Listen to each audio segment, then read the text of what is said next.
An informal meeting on a major international crisis, the 3-year-old civil war in Yemen.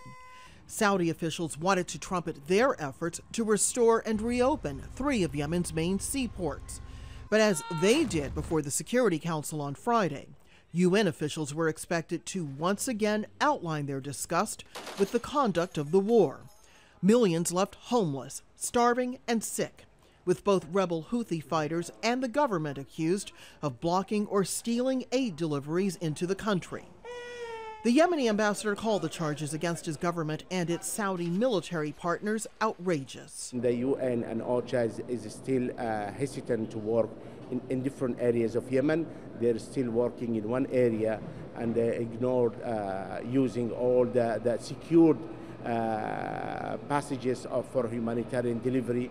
Taiz is under siege, as you know, for quite a long time, and there is no intention to change the routes. The routes from the south are more secure, and the UN security apparatus are already approving new routes. UN officials have pushed back, saying it's up to both the Yemeni government and Houthi rebels to guarantee the safety of aid workers. Guarantees, the UN says, haven't been made.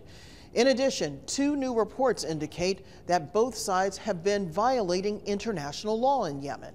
One of those reports accuses the Saudi-led coalition of indiscriminately and recklessly killing Yemeni children. The Saudi ambassador to the UN rejected those conclusions as unfounded. The level of casualties is unacceptably high. Any single life lost in this conflict is a life too many. So we would certainly agree with that, and our effort to continuously try to improve our procedures and our conduct of the conflict is ongoing and will not stop.